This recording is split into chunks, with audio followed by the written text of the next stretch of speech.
Hello, welcome to Kosmic Sense. I'm Kosmic Keith, and in this episode we're going to examine ourselves through the analogous lens of how computers work, specifically how our brain behaves like a computer. And though our brain is as much like a computer as a paper airplane is to a 747, I think the comparisons may offer us some good insights. Let's begin by pretending that our physical bodies are the hardware motherboard which our biocomputer, the brain, operates within, and that the program application which is currently running in that biocomputer is... It's not like you are a computer. You are spirit, yet there are programs and channels which loop in our brains. Things like how we brush our teeth, dry off with a towel, or how we love. All of these responses, learned and otherwise, become behaviors which can loop. For example, in my regional network, most operating systems include some version of the mythological psychological shame code, a deeply encoded and embedded inadequacy program which is drastically in need of a rewriting. Your own uniquely designed hardware motherboard is constructed in a sacred factory of untold magnitude.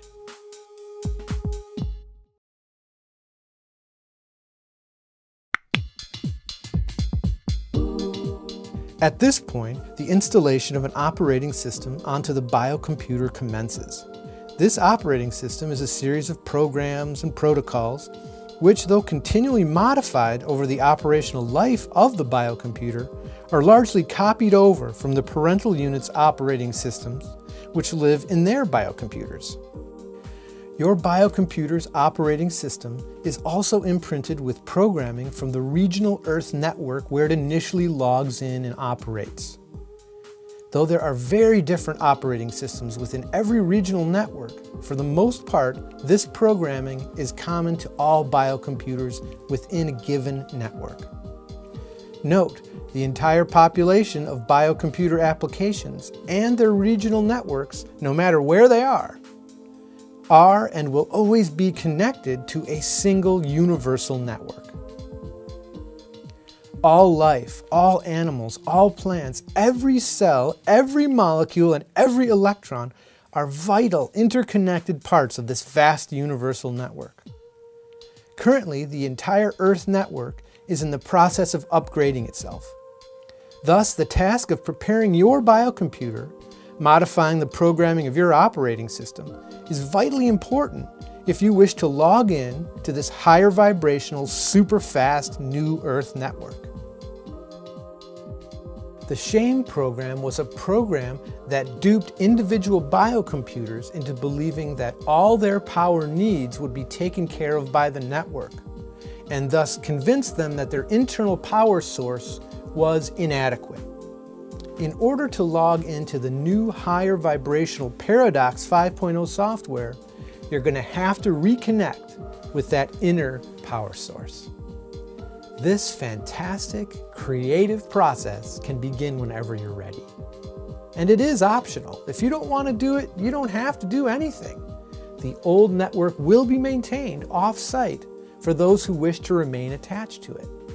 However, if you want to be part of this new Paradox 5.0 network, you're going to have to modify and rewrite some of the key codes within your own operating system. Many biocomputers have already done this or begun the process. Which network would you like to log into? It's your call.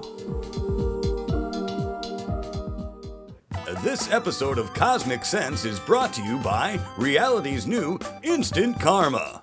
State of grace or not, there's nothing like a hot, steaming cup of instant karma. Just ask John Lennon, it's gonna get you.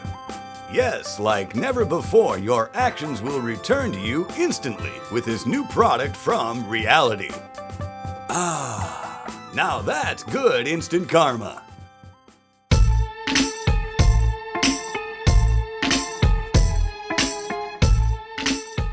Welcome to the Cosmic Conversation. Today my guest is Timothy Tate, who is an archetypal psychotherapist in Bozeman, Montana, and is someone who deals quite regularly with conditioning, ideas, thoughts, patterns, and how people deal in their daily lives with a lot of these inherited and imprinted thoughts and ideas.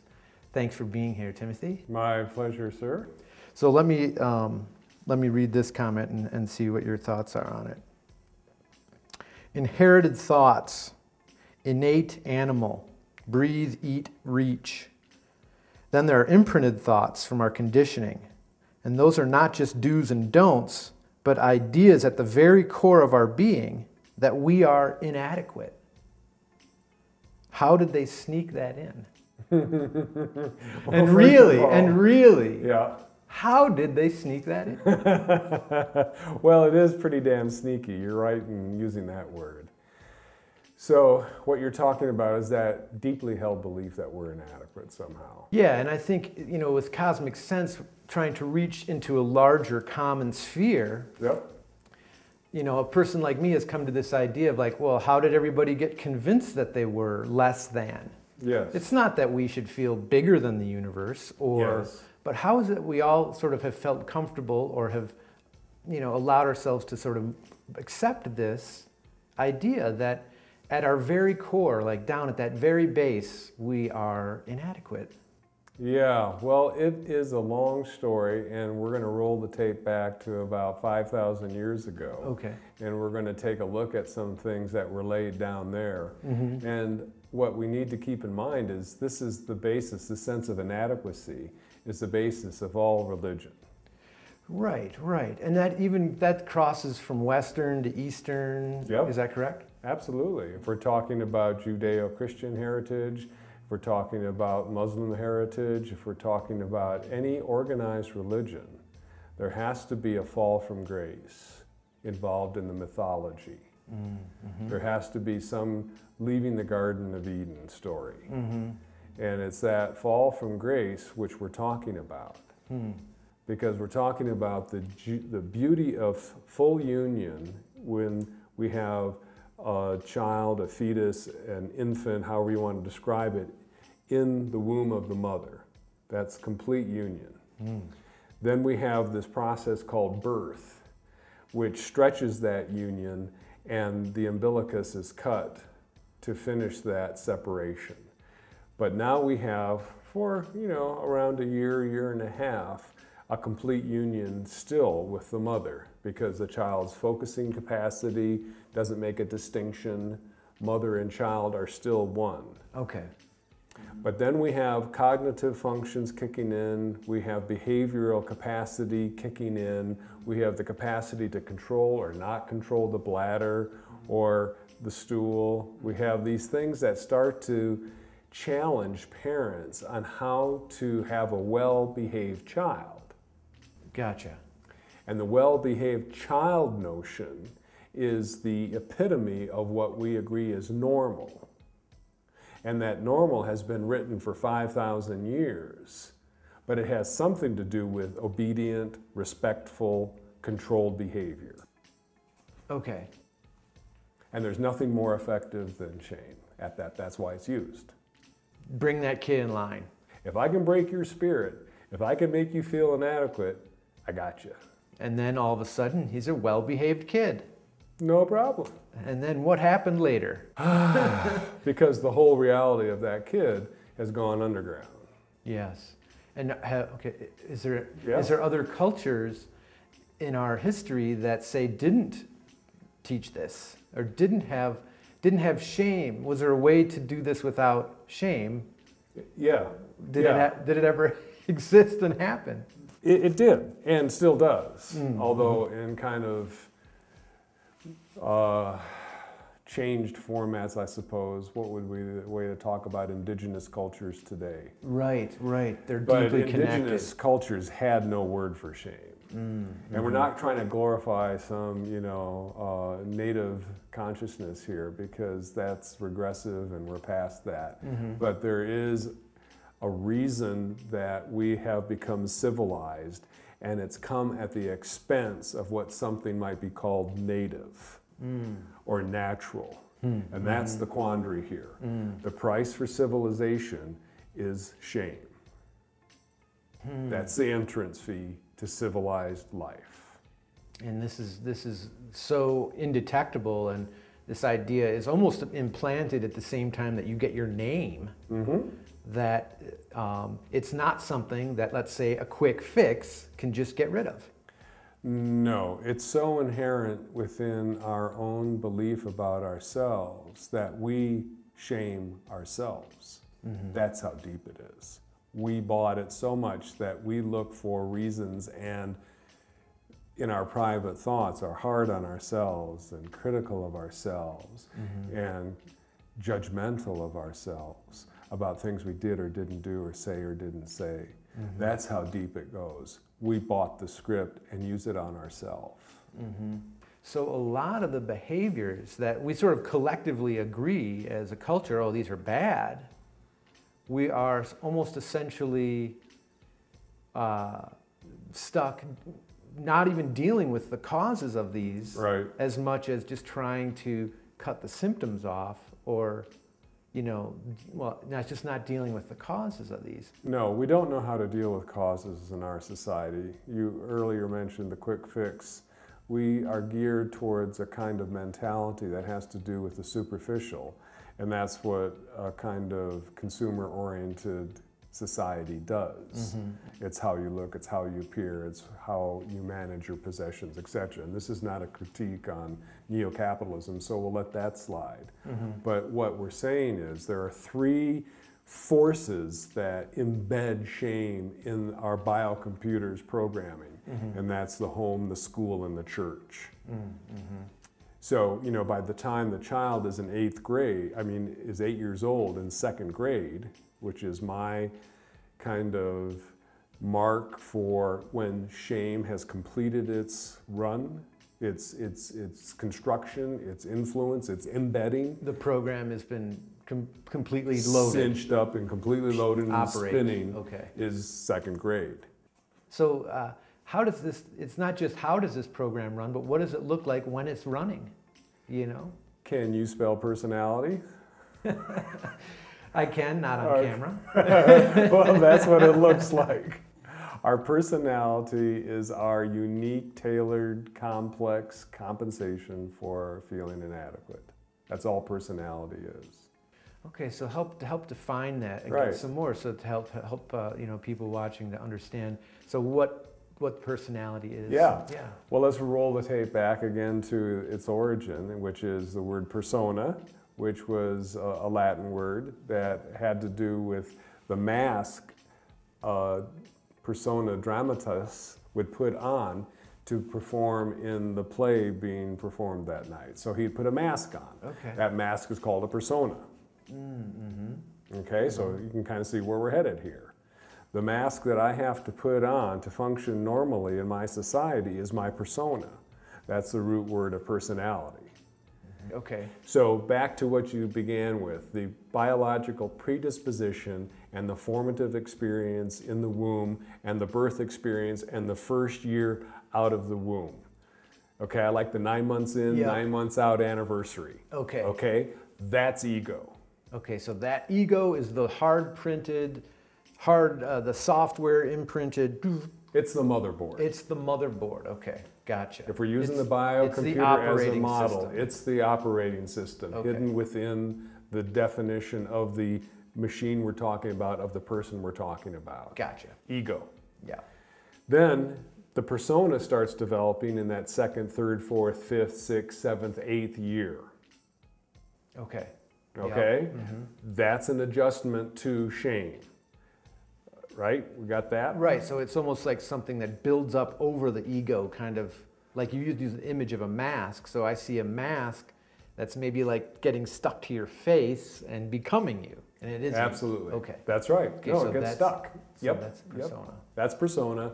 And it's assembled, it's reproduced, it's formed according to a couple pivotal things. I mentioned being loved and being good a while ago. Those are two of the forces that mold the persona to the form that it needs to be in your unique circumstances. What does being good mean to a meth addict?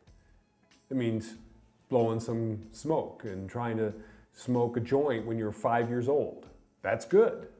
You mean like for a parent? Right. Yeah. That I would feel loved by my meth head mom if I'm smoking a joint with her when I'm in kindergarten, because she loves me. She thinks that's hilarious. Isn't that fun? I see. Right. Or love and good might be, you know, if you poop in your pants one more time, mister, I'm sending you away to boarding school. If you just think this is tough, wait till you see what's coming your way.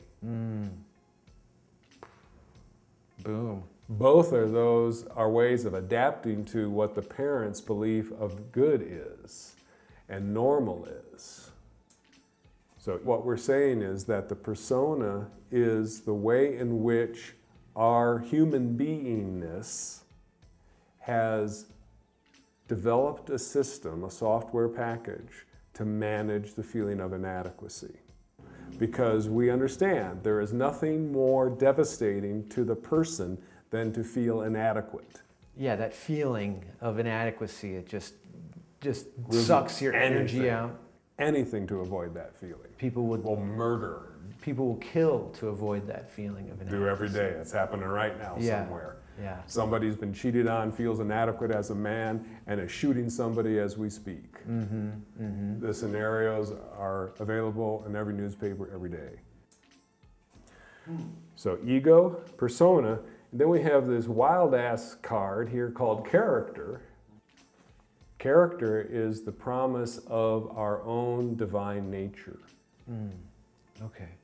Not Christian or otherwise, but our divine nature, something that you know a bunch about. Beyond the concept of religion that we've created, just that divine essence. That Our spirit. Right, right. What is the human spirit is all I'm talking about. Our character is our spirit. And character doesn't mean anything in particular. It just means that you're kind of yourself. You're naturally you. And you know that when you're in the company of somebody who's themselves.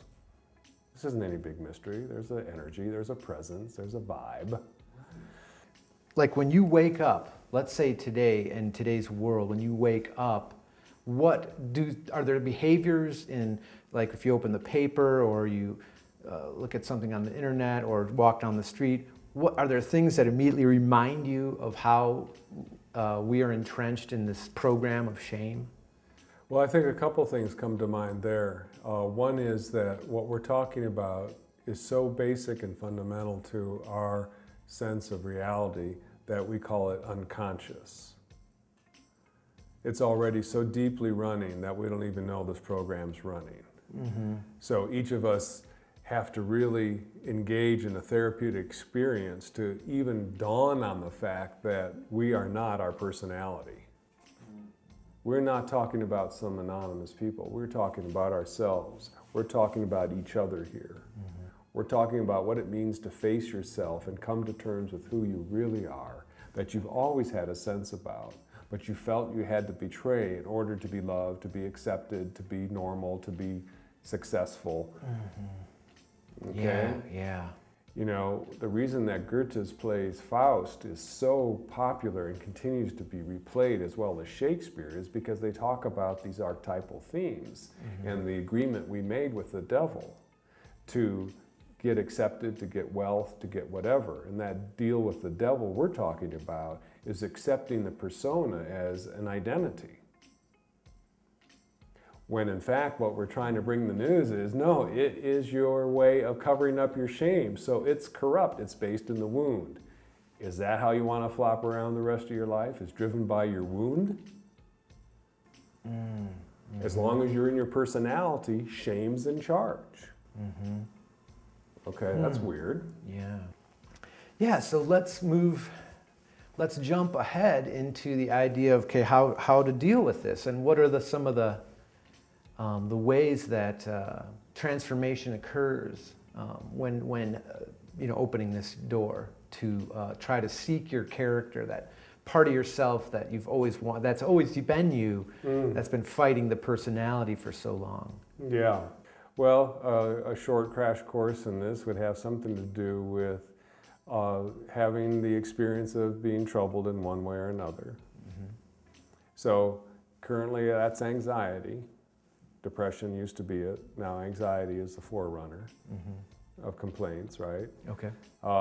So there has to be a presenting issue that is strong enough to get somebody through the door, through the threshold, into the presence of a wise man or wise woman. So already something's moving. Now the next step is, how do you want to be with what's moving?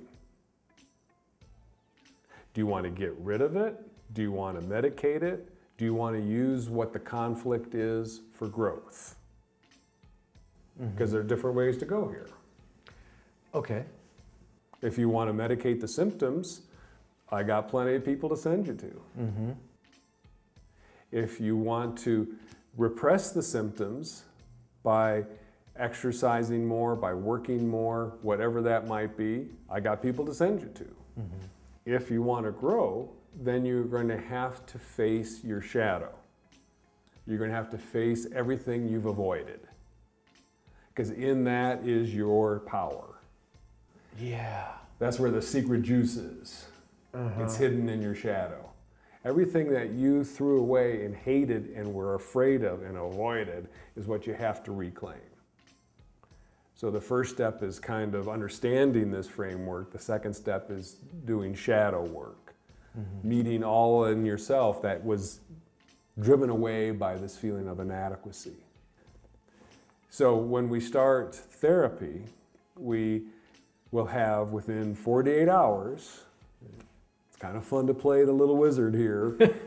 You know, if you come to see me looking like I look in my office, and I'm telling you, you're going to have a dream within 48 hours. Right. That's going to help us get oriented on where we are in your story. And inevitably that happens. Maybe not a whole dream, but a great image, sure. Yeah.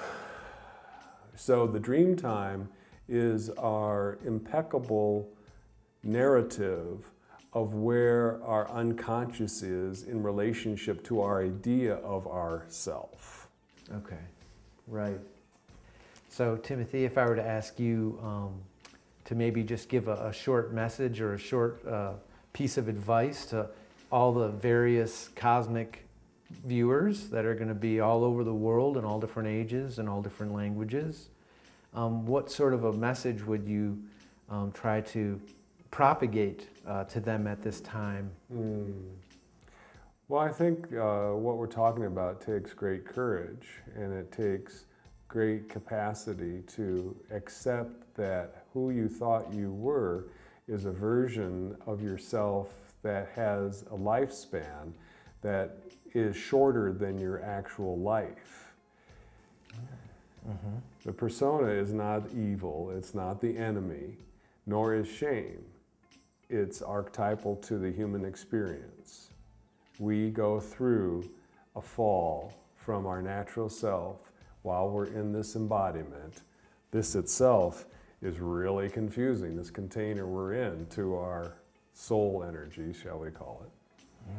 So there is going to be a realization that who you thought you were, how you thought you were, what you thought you had to do to be normal, to be acceptable, to be loved, to be good, was a great idea for what its purpose was, which was a way to adjust to society. But if we're going to be able to advance in a conscious way, we have to put down those childish things and realize that our personality can't take us through our life. It's meant for like 20 years. That's its tenure. 25 years at most. Then we have to face ourselves. That's where the courage comes in. And it will be brought to you, or you can initiate the facing. It'll come. It'll either kick you in the butt, or you can bring on and usually if you initiate it yourself, you'll have an advantage. Advantage is key. It is. But if not, then something's going to kick you. The knock on the door is going to come. Yeah, yeah, and it's just sort of a sense of like, you know, and I have this too, just that sense of, hey, you know, go for your character. You know, who knows what it is? You know, it looks kind of ugly at times to to break out of that persona, something, you know, will change in your life, or people will view you differently or something, but... Sure, tough. Yeah. You know, if you identify with your persona, you're going to be neurotic. Mm-hmm. That's the consequence of identifying with your persona. And we're all neurotic, and we've all identified with a persona. Mm-hmm. All we're saying is that doesn't have to be the whole story. So if you can learn to have some tools, if you can learn some of these tools we're talking about, you no longer have to identify with your persona. You can start taking that persona off your character, and the experience of doing that is one of joy. So you have to be ready to let go of this fixation with happiness, which is part of this compensation package of shame-driven persona. Happiness is the answer to that. Mm-hmm. And be willing to experience joy.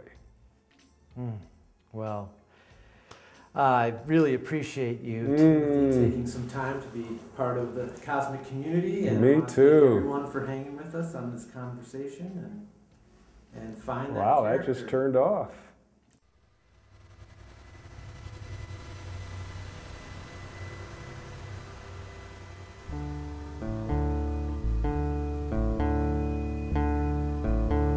Sinister picnic really got away. Sinister picnic really got away. Sinister picnic really got away. You really got away from me. Signs, they were pointing everywhere. Tiny, busy aliens crawling through my hair. Sinister picnic really got away. It really got away from me.